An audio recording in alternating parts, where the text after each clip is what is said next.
1 Pedro capítulo 5, a partir do verso de número 1. Vamos ler 11 versículos, amém? 1 Pedro capítulo 5. Quase lá no final, né? Perto de 1 João. Pouco antes de Apocalipse. Todos acharam? Amém? Assim diz a palavra do Senhor. Portanto, suplico aos presbíteros que há entre vós, eu que sou presbítero com eles, testemunha dos sofrimentos de Cristo, e participante da glória que será revelada, digo, pastoreai o rebanho de Deus que está entre vós, cuidando dele, não por obrigação, mas espontaneamente, segundo a vontade de Deus, nem por interesse em ganho ilícito, mas de boa vontade, nem como dominadores dos que vos foram confiados, mas sendo exemplo ao rebanho, servindo de exemplo ao rebanho, desculpe. Quando o Supremo Pastor se manifestar, recebereis a imperecível coroa da glória. Do mesmo modo, vós os mais jovens, sujeitai-vos aos presbíteros. Tende todos uma disposição humilde, uns para com os outros, porque Deus se opõe aos arrogantes, mas dá graça aos humildes. Portanto, humilhai-vos sob a poderosa mão de Deus, para que Ele a seu tempo vos exalte, lançando sobre Ele toda a vossa ansiedade, pois Ele tem cuidado de vós. Tende bom senso e estais atentos. O diabo, vosso adversário, anda em derredor, rugindo como leão que procura quem possa devorar. Resisti-lhe firmes na fé, sabendo que os mesmos sofrimentos estão acontecendo entre vossos irmãos no mundo. E o Deus de toda graça, que em Cristo vos chamou à sua eterna glória, depois de haverdes sofrido um pouco, Ele mesmo vos haverá de reabilitar, confirmar, fortalecer e alicerçar. A Ele seja o domínio para todo sempre. Amém. Amém? Pode sentar-se, amém? Aleluia.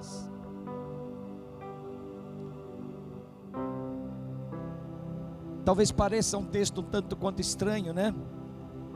Porque Pedro começa a falar aos presbíteros, que são os pastores, os anciãos. Mas na realidade você pode perceber que a fala de Pedro aqui é dirigida à igreja do Senhor. Ele fala aos líderes, aos pastores, fala também a todos aqueles que são cristãos e que estão debaixo da cobertura dos pastores. E eu gostaria de iniciar esse sermão nessa manhã, que o nome que eu dei foi A Graça é Serviço. Esse é para o Nazir, que costuma colocar o título lá no sermão. A Graça é Serviço, amém, Nazir? E eu gostaria de começar dizendo o seguinte, que nós sempre esperamos algo de Deus, nós sempre buscamos algo de Deus, e eu diria até que nós esperamos muito de Deus. E vou mais longe ainda, eu diria até que nós esperamos demasiadamente de Deus. Nós só esperamos de Deus, esperamos demais de Deus, queremos de Deus, queremos as bênçãos de Deus, queremos os milagres de Deus. Oh, como nós esperamos de Deus, esperamos demasiadamente. Mas faço uma pergunta para vocês hoje, para nós pensarmos sobre isso, que Deus também espera algo de nós. Eu creio que talvez vocês já tenham pensado sobre essa questão. Eu espero tanto de Deus, mas será que não me ocorre que Deus espera de nós? Será que não é o inverso? Deus espera muito de nós, mas nós invertemos às vezes o papel e esperamos demais de Deus. E nós, para começarmos a entender essa questão, a gente fazendo uma recapitulação de tudo o que aconteceu, da história da humanidade, nós vamos ver que essa ideia, ela é realmente ao contrário. Porque um dia Deus, querendo compartilhar do seu grande amor, porque amor é um atributo, é uma essência de Deus, Ele resolve criar o homem. Ele não nos criou porque somos importantes, porque nem éramos, nem existíamos. Mas Deus, pelos seus atributos, dois atributos importantíssimos do Senhor, que é ser criador e ser amor, Ele resolve criar o homem. Criar pelo seu atributo criador e criar pelo seu amor. Porque Deus é amor, a palavra diz que Deus é amor, e o amor ele não pode ser manifestado se ele não for compartilhado. Deus então cria o homem para compartilhar esse amor, e cria o homem de uma maneira tão especial, que a Bíblia nos fala, que Ele criou a nós a sua imagem e semelhança. A sua imagem e semelhança Deus o criou, o homem. Deus quis alguém semelhante a Ele. Cria um paraíso, o jardim do Éden, maravilhoso, um lugar que a gente não consegue nem imaginar como que era aquilo lá. Não havia lágrimas, não havia dores, não havia sofrimento, não havia nada.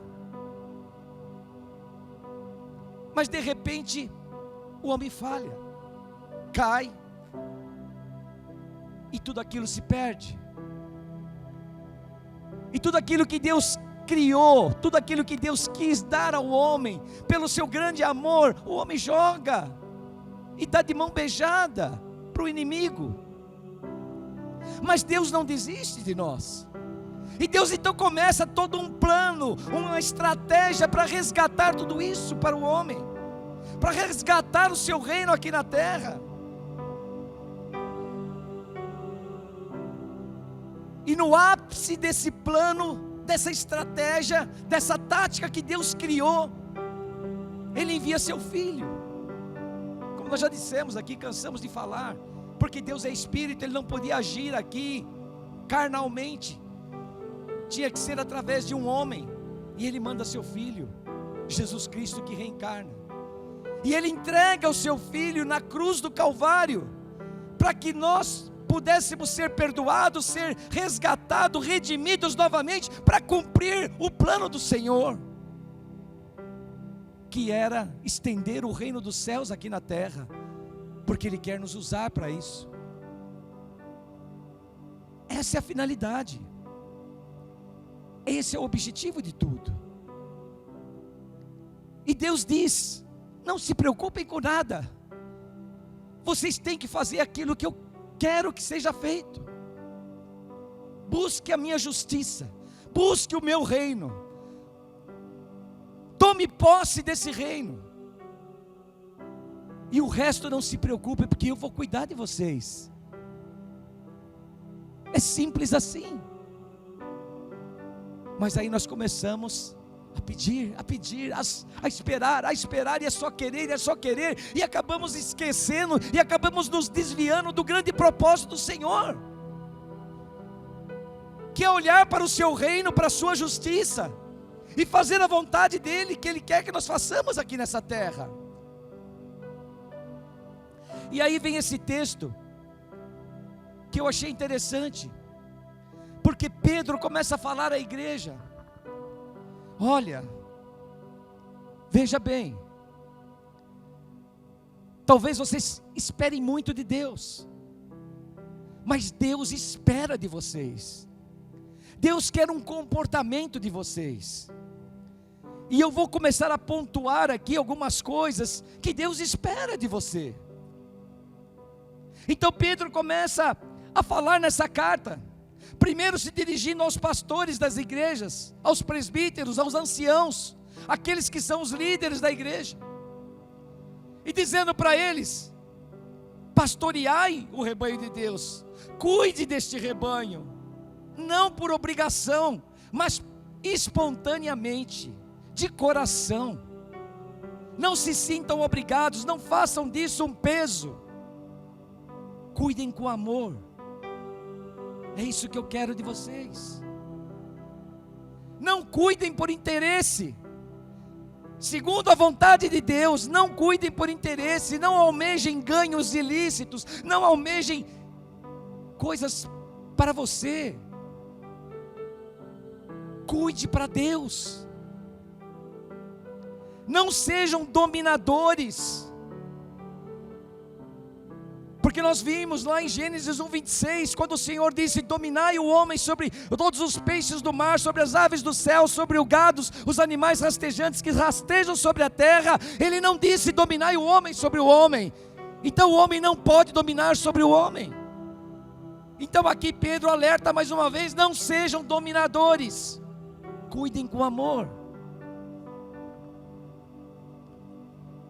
servindo de exemplo ao rebanho.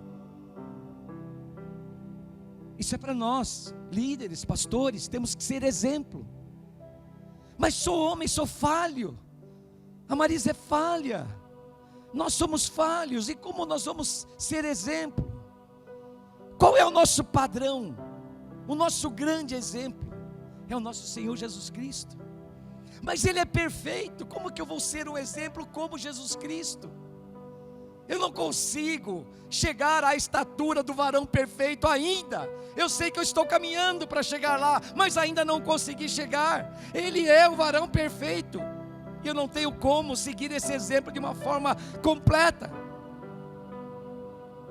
Mas aí eu lembrei de um versículo de Paulo, que diz: sede meus imitadores, como eu sou de Cristo. Aleluias.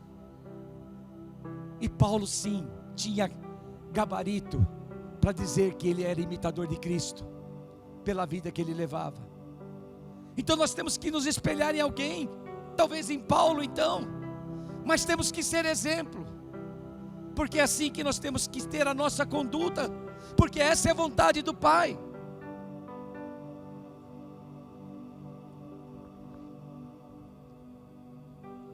Lá no versículo 5, agora ele já fala para todos: do mesmo modo vós, jovens, sujeitai-vos aos presbíteros, sujeitai-vos aos pastores.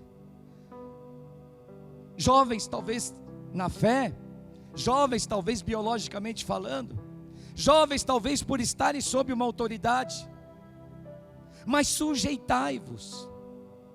Tende todos uma disposição humilde. Se sujeitem de uma forma humilde. Eu não estou querendo conquistar aqui a obediência de vocês com essa palavra, mas essa é a palavra.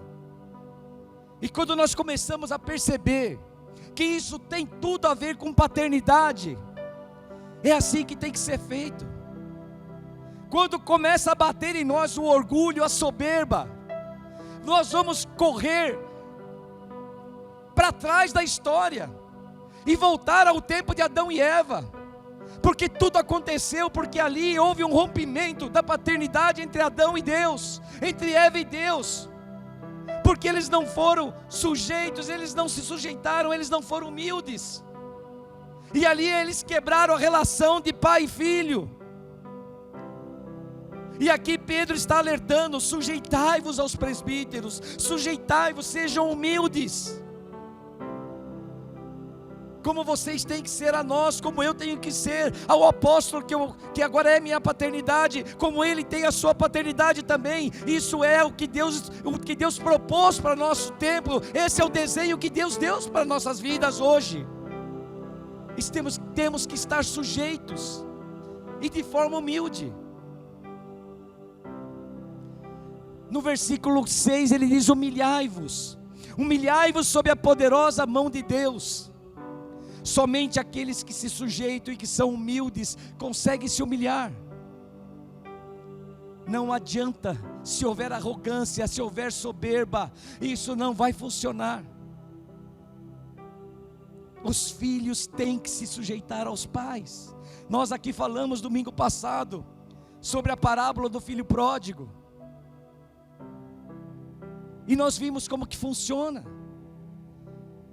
Ontem nós estivemos lá na reunião, lá no presbitério, lá em Taubaté, na mesa do Aljava, e ali o apóstolo falou uma frase que me marcou bastante. Deus tem um protocolo, e nesse protocolo de Deus, o filho tem que compreender a decisão do pai. Não é o pai que tem que compreender a decisão do filho. E quando ele disse isso, aquilo parece que explodiu na minha cabeça, e eu me reportei a semana passada, quando eu estava meditando sobre a palavra do filho pródigo, e cheguei até a comentar aqui, no culto de domingo, quando o filho pródigo pede a sua parte da herança, coisa que ele não deveria fazer, porque isso competia ao pai, ele se antecipou de uma forma errada. E alguns dias depois a palavra diz que ele pega os seus bens e parte para viver numa vida dissoluta, irresponsável. O pai não questionou em nenhum momento a atitude do filho, porque ali naquele momento o protocolo se cumpriu através da vida do pai, porque o protocolo de Deus diz que o filho tem que reconhecer a decisão do pai, e não o pai tem que reconhecer a decisão do filho. E naquele momento o pai simplesmente não fala nada, e o filho parte,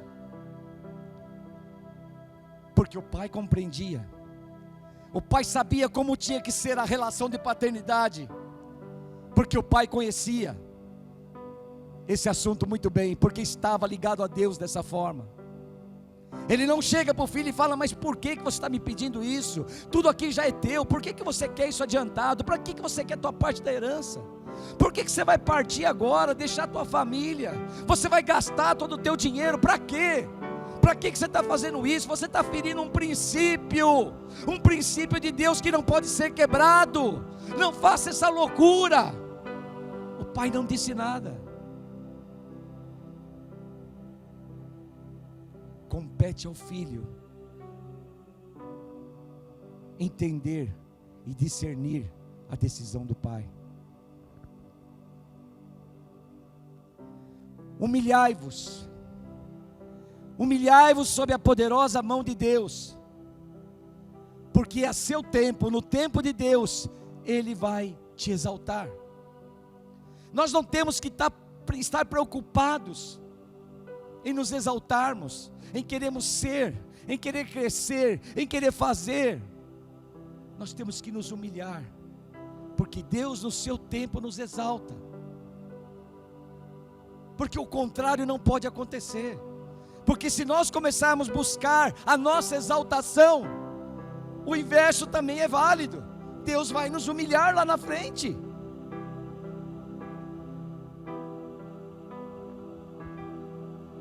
E seguindo a linha de raciocínio de Mateus 6,33, quando Deus diz que nós devemos buscar a sua justiça e o seu reino, que as demais coisas Ele nos fará, Pedro repete aqui no versículo 7, lance sobre Ele, sobre Deus, toda a vossa ansiedade. Pedro está dizendo aqui, nesse texto, faça as coisas de Deus de espontaneamente, de boa vontade, sirva de exemplo, sujeitai-vos, humilhai-vos, obedeça, cumpra o protocolo de Deus. E os problemas existem. Os problemas não vão deixar de existir quando você cumprir essas coisas. A enfermidade continua existindo, os problemas financeiros continuam existindo, a angústia, a depressão, tudo isso continua existindo.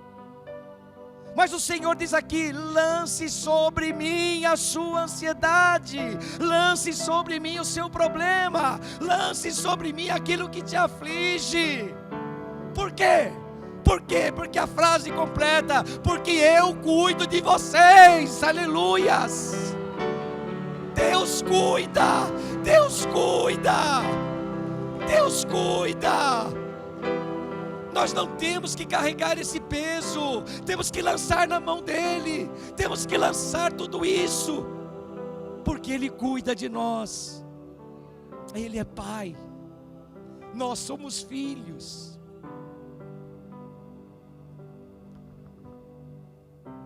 No versículo 8, Pedro diz: tenha bom senso, fique atento, porque o diabo ele está ao nosso redor, ao derredor, rugindo como leão, procurando a presa para abocanhar, para devorar.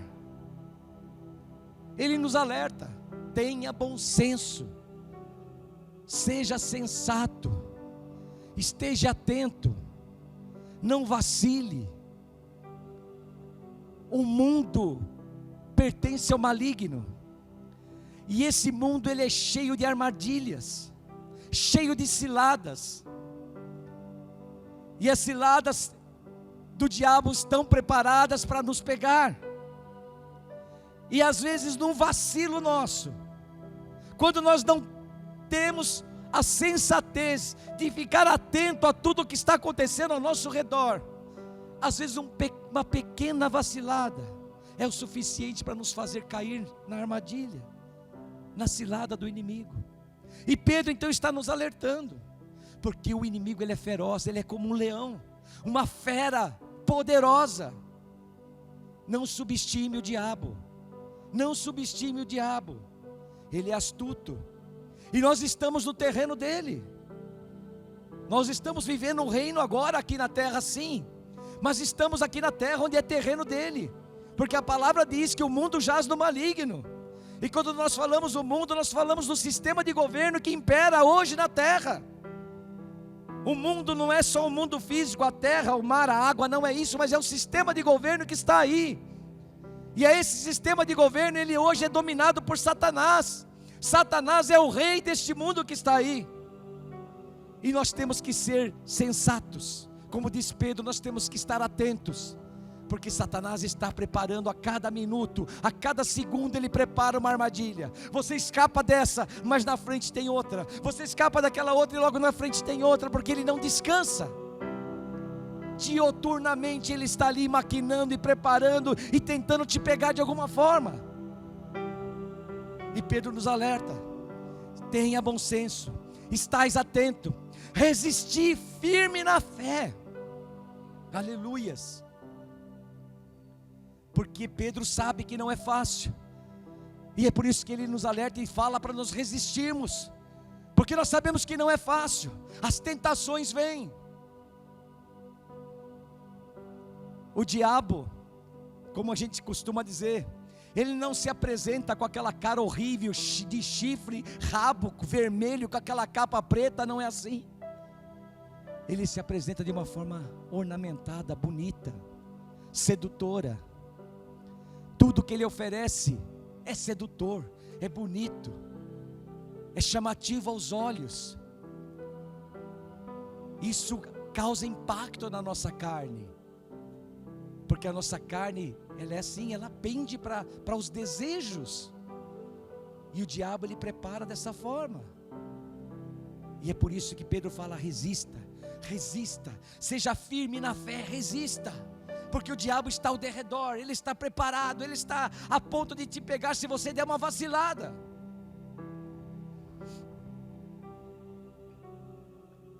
E Pedro aqui ele ainda complementa dizendo o seguinte: não ache vocês que vocês são os únicos que sofrem, não. Não é só o pessoal aqui da Iarne, de São Bernardo que sofre, não.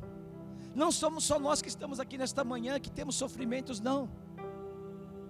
Pedro aqui está dizendo, sabendo que os mesmos sofrimentos, esse sofrimento que você, cada um de nós temos aqui, estão acontecendo entre vossos irmãos no mundo. Todos passam pelos mesmos problemas. Nós não temos essa exclusividade, não. Todos passam por sofrimentos, e o alerta aqui é para todo mundo.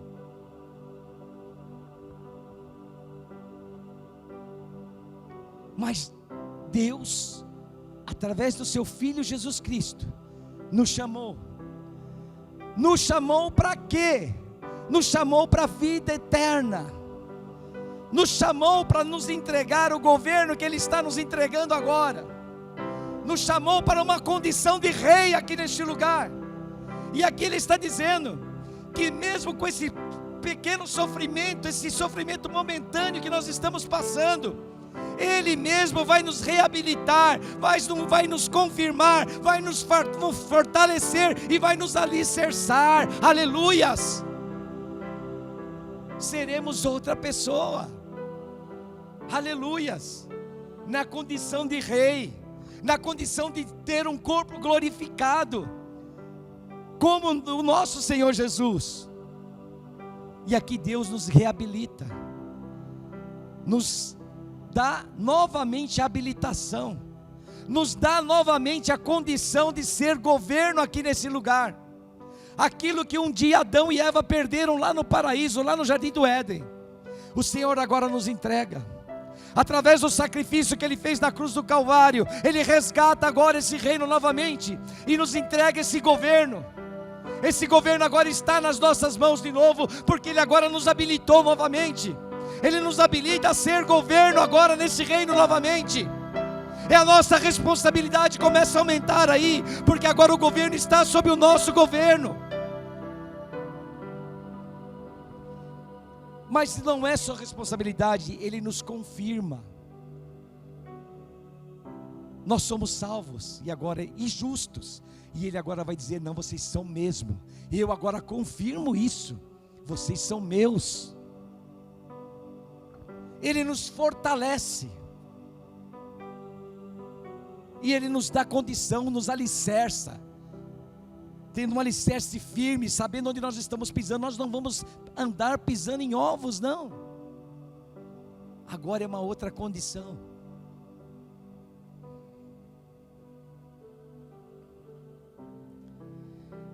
Esse é o propósito de Deus: restaurar o homem à sua condição original.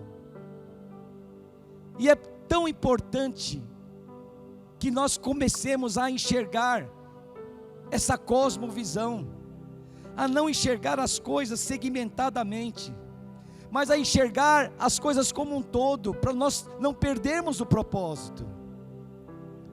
Tudo isso tem um sentido na nossa vida. O governo foi perdido lá atrás, e agora Deus tem como seu principal objetivo restaurar ao homem, o homem à sua condição original de governo aqui neste lugar. E é por isso que está lá em Gênesis 1:26. Nós estamos voltando a essa condição de Gênesis 1:26. Domine o homem sobre toda a criação, porque é isso que Deus quer. Esse que é o grande propósito de Deus. E nós como igreja temos que acordar para isso. Nosso papel não é ficar choramingando, nos lamentando, sentados e chorando e pedindo e esperando, não. Somos governo, temos autoridade. Deus agora nos delega uma posição de governo aqui neste lugar. Deus criou a igreja para promover a reconciliação do homem com Ele. A igreja foi criada para isso. A igreja não foi criada para ser um lugar de choro, de lamento somente, mas ela foi criada como uma ferramenta para reconciliar o homem a Deus. Lá em João 3,16, o versículo mais conhecido talvez da Bíblia, a palavra diz que Deus entregou seu Filho unigênito para todo aquele que crer nele não pereça, mas tenha vida eterna. Deus entrega o seu único Filho, unigênito, amado Filho, e o entrega na cruz do Calvário, para resgatar o homem, para devolver o homem à sua condição original. Lá em João 6,40 a palavra diz: porque esta é a vontade de meu Pai, que todo aquele que vê o Filho e nele crê, tenha a vida eterna, e eu o ressuscitarei no último dia. Essa é a vontade de Deus. Esse é o grande propósito de Deus. Deus é Pai. Deus quer nos ajudar. Deus não quer ver ninguém sofrendo. Deus não quer ver você enfermo. Deus cura, Deus faz milagres. Mas vocês vão de convir comigo que isso não é o principal propósito de Deus, porque a nossa vida é tão passageira aqui nesse lugar. Como diz lá em Tiago, a nossa vida é como uma névoa que aparece de manhã e logo se dissipa. A nossa vida aqui, ela é tão ínfima, o tempo é tão pequeno, e Deus não está preocupado. Ele nos ajuda sim, mas não é a preocupação dele, não é essa. A preocupação é nos ter eternamente ao seu lado. É isso que Ele quer. Deus não criou a igreja para satisfazer nossos anseios e necessidades, muito embora seja na igreja que nós encontramos apoio e ajuda. A igreja funciona também nesse aspecto, sem dúvida, nós encontramos apoio e ajuda aqui nesse lugar, mas esse não é o propósito principal. O próprio nome igreja, que vem de eclésia, do grego eclésia, significa os chamados para fora. Não é os chamados para fora daqui para o mundo, hein, gente? Não é isso, né? Muita gente fala e usa dessa forma, mas é os chamados para fora do pecado. Deus nos chamou com um propósito. Somos chamados por Ele, não para enchermos um ambiente, uma construção, e somente recebermos ajuda para as nossas necessidades e expectativas, mas Deus quer nos preparar para assumir esse governo que Ele entrega em nossas mãos, a partir do novo pacto, da nova aliança, do momento em que Jesus, na cruz do Calvário, reconquista de novo o reino dos céus aqui na terra. Aleluias. Muitos acreditam que a igreja existe para o céu, porém Deus a criou para a terra. Jesus estabeleceu claramente o propósito e a função da igreja sobre a terra, e lá em Mateus 28, 18 a 20 é muito claro. Jesus deixa muito claro qual é o propósito da igreja, e lá nesses versículos ele diz: e aproximando-se de Jesus, falou-lhes: toda autoridade me foi concedida no céu e na terra. Jesus está declarando que toda autoridade Deus delegou a Ele, tanto no céu como na terra. Jesus é rei nos céus e na terra, a autoridade máxima. E através dessa autoridade, Ele diz: portanto, ide, fazei discípulo de todas as nações, batizem em nome do Pai, do Filho e do Espírito Santo, ensine a obedecer a todas as coisas que eu ordenei, e eu estarei convosco todos os dias, até o final dos tempos. Aleluias. Esse é o grande propósito da igreja, irmos a todas as nações. Nações aqui não significa nações, países, mas nações foi como nós traduzimos por nações a palavra hebraica, mas a palavra grega, mas a palavra significa etnia, significa tipo, significa grupo, significa pessoas. E é isso que Deus quer, que nós cheguemos a todas as pessoas, a todos os grupos, a todos os agrupamentos, a todas as formações. E é isso que é o propósito da igreja é esse. A igreja quer ir embora dessa terra, mas essa não é a vontade de Deus. A impressão que dá é que nós criamos um grupo de pessoas que estão se preparando para uma viagem interplanetária. Compramos o nosso ticket aqui através dos cultos que a gente vem, e vamos lá nós para o nosso aeroporto aqui, todo pintado de preto, achando que nós estamos aqui nos preparando para embarcar nessa nave e ir para o céu. Mas não é isso que Deus preparou para nós. Lá em Salmo 115, 16, a palavra diz: os céus são os céus do Senhor, mas a terra Ele entregou aos seus filhos. Aleluias. Nosso lugar é aqui. Nosso lugar é aqui. Nós temos que rever os nossos conceitos. Nós temos que estudar um pouco melhor a palavra. Cada um tem a sua profissão, cada um tem a sua ocupação, cada um tem a sua atividade. E em cada lugar que você está, esse é o teu campo missionário. Essa é a nação que você tem que alcançar. Esse é o grupo de pessoas que você tem que alcançar. Esta é o ajuntamento de pessoas que você tem que falar do amor de Cristo. São essas pessoas que você tem que resgatar para o reino. O teu campo missionário é onde você está.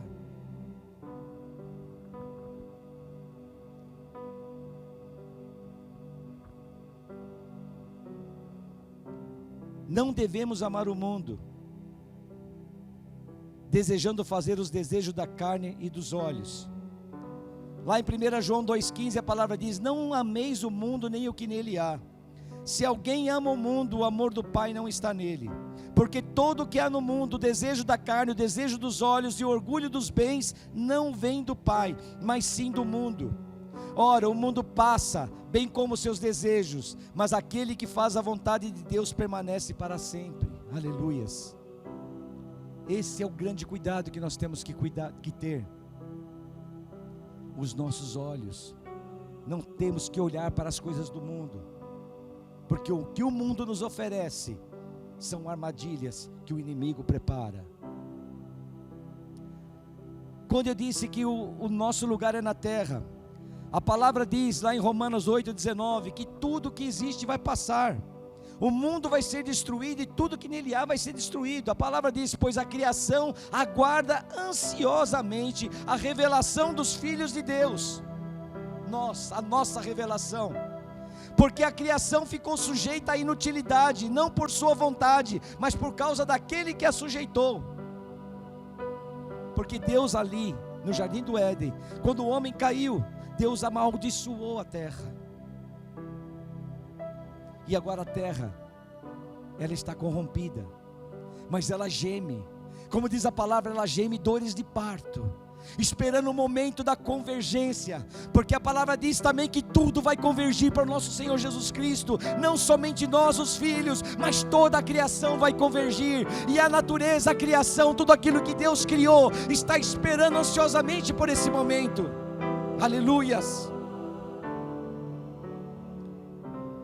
Porque a criação ficou sujeita à inutilidade, não por sua vontade, mas por causa daquele que a sujeitou, na esperança de que também a própria criação seja libertada do cativeiro da degeneração, para a liberdade da glória dos filhos de Deus. Aleluias. A criação aguarda, porque ela também vai ser regenerada, ela também vai ser glorificada.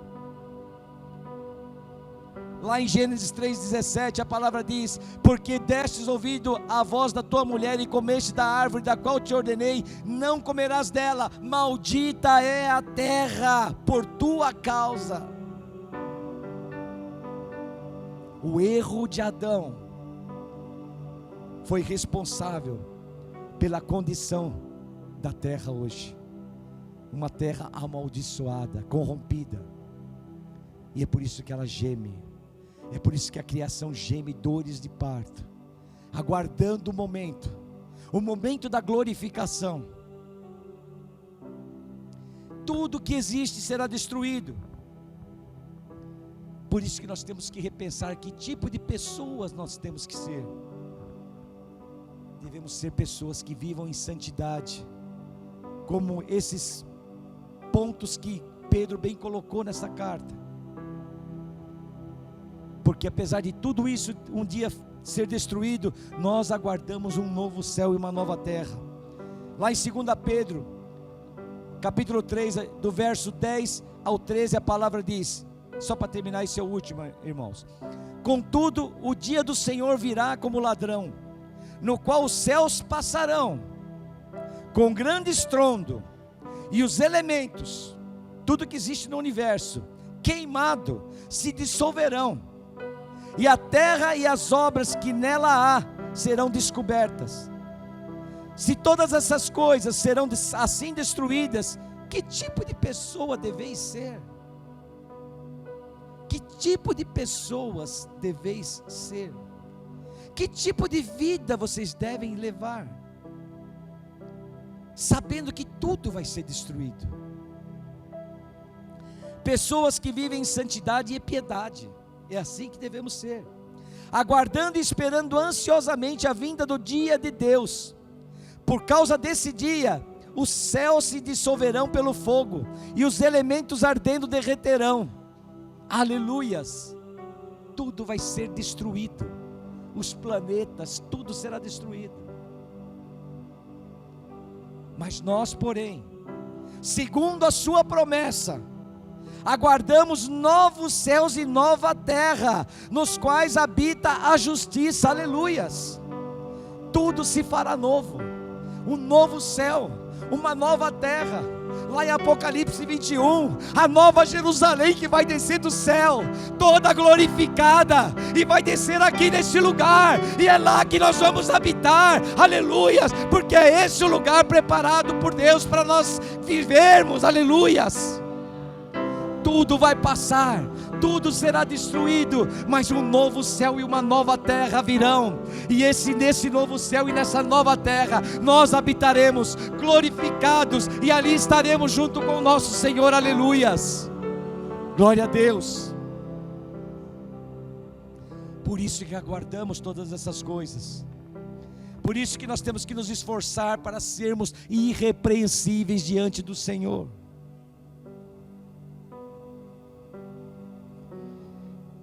2 Pedro 3,14, amados, enquanto aguardai essas coisas, esforçai-vos, para que sejais achados em paz por Ele, imaculados, irrepreensíveis.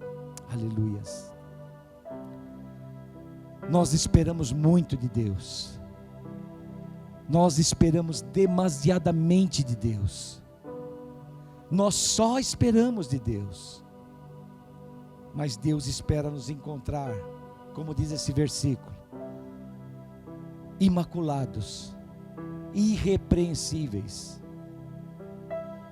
Ele não espera encontrar um monte de pessoas se lamentando, choramingando, implorando, pedindo. Ele não espera encontrar isso. Ele espera encontrar pessoas puras, Ele espera encontrar pessoas santas, Ele espera encontrar pessoas irrepreensíveis. Aleluias! Amém? Vamos nos colocar de pé, amém? Senhor amado, Deus querido, nós neste momento, Deus, diante da Tua presença, Pai, queremos, Senhor, colocar nossas vidas, Pai, e declarar a Ti neste momento, Deus, que queremos ter uma vida santificada, sim, Deus, uma vida irrepreensível. Queremos, Senhor, que o Senhor nos encontre aqui, da maneira como o Senhor espera nos encontrar, porque tudo o Senhor fez para nos restaurar a nossa condição original. Tanto sacrifício, Senhor, tanto sacrifício ali na cruz do Calvário, tantas coisas o Senhor teve que trabalhar para que nós pudéssemos ser restaurados a uma condição que nós perdemos por nossa própria culpa, por nosso próprio erro. O homem errou, o homem caiu, o homem perdeu, e o Senhor vem para nos restituir tudo novamente.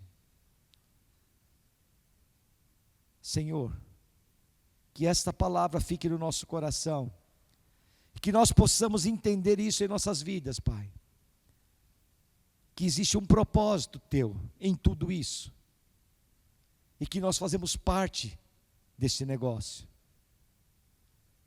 Nos ajuda, Senhor, nos ajuda, Pai, é o que eu te peço em nome de Jesus, amém, amém. Espírito Santo, ore por mim, leve pra Deus tudo aquilo que eu preciso. Espírito Santo.